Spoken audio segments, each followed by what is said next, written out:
There's something comforting about the shows we watched as kids. Bright colors, catchy theme songs, unforgettable characters. But sometimes, the stories behind those shows tell a very different tale, from lost media to unexplained inspirations, production decisions, and rumors that still circulate today. These are the darkest secrets behind childhood cartoons. In the mid 2000s, an eerie story began circulating online. A former intern at Nickelodeon claimed that during post production of SpongeBob SquarePants, an unusual video file appeared on the studio's servers. It was called Squidward's Lost episode. This episode supposedly followed a normal structure, until things took a strange turn. The animation style shifted. Squidward appeared deeply distressed. His surroundings turned darker, more surreal. And then, according to the story, quick flashes of disturbing, unexplained imagery appeared before the video ended. Whether it was an elaborate prank, early concept footage, or simply creepypasta fiction, no one knows. But to this day, fans debate whether it truly existed. Courage the Cowardly Dog wasn't just strange, it was unsettling. In a way, few children's shows dared to be. Set in the middle of nowhere, Courage constantly defended his owners from terrifying surreal threats. But here's what's odd. There's a real ghost town in New Mexico, once nicknamed the Middle of Nowhere. And according to urban legends, an elderly couple once vanished from this area under mysterious circumstances. While there's no confirmation, the creators used this case as an inspiration. The similarities are uncanny, from the location to the eerie isolation, and even the idea of unseen forces creeping into everyday life. Some episodes felt less like fiction and more like fractured memories, nightmarish fragments of rural paranoia. The show thrived in long silences, decaying landscapes, static-filled televisions, whispering, cryptic messages. Even Courage's perspective played a role. He was the only one who seemed to recognize the danger. Could it be that everything he saw was filtered through his anxious mind, exaggerating threats in a place already forgotten by the world? And what about the house itself? It never changed. Time stood still. Outsiders came and went, often grotesque or otherworldly, but the family remained trapped in the same cycle. It begins to question, was this just a creepy cartoon, or a reflection of something disturbingly real?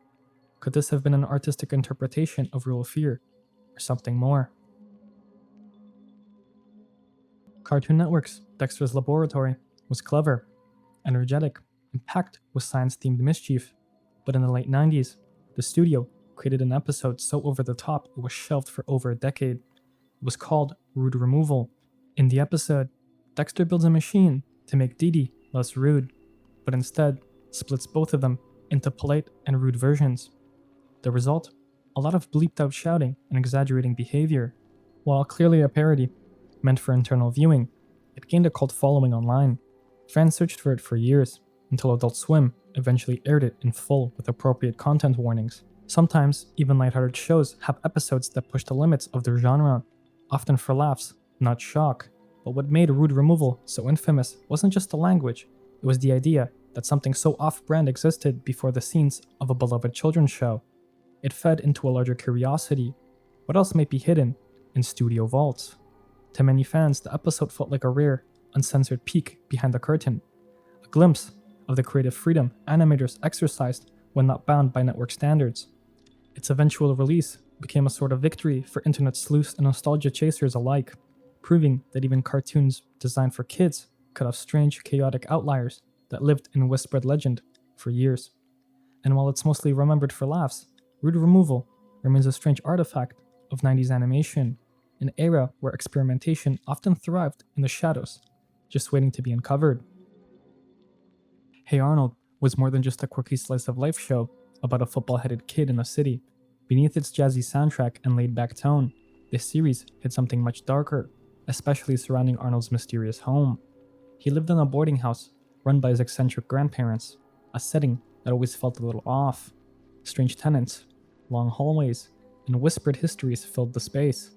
But here's what most fans don't know. There's a real-life urban legend that Hey Arnold was inspired by a haunted apartment complex in Portland, Oregon, where creator Craig Bartlett once lived. Tenants reportedly complained about unexplained noises, missing time, and eerie figures seen in the halls, stories that circulated quietly for years. Even within the show, something felt unsettling. Arnold's parents were missing, presumed dead after a mysterious trip to the jungle.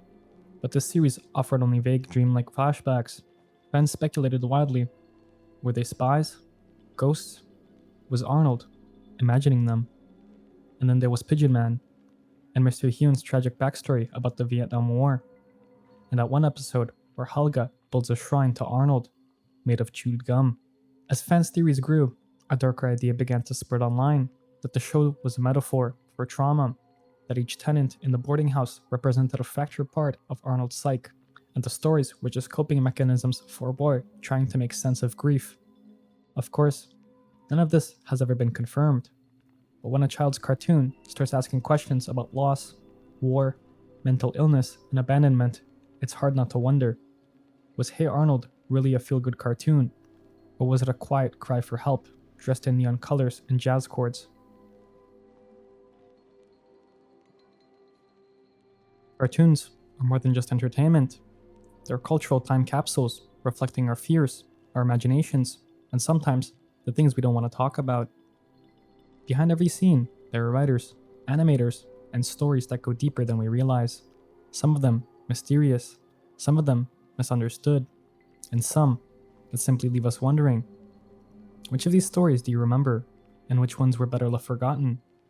Because sometimes the strangest things aren't hidden in the dark, but aired in broad daylight, tucked between commercials, buried in syndication, or etched into the memory of a single childhood afternoon.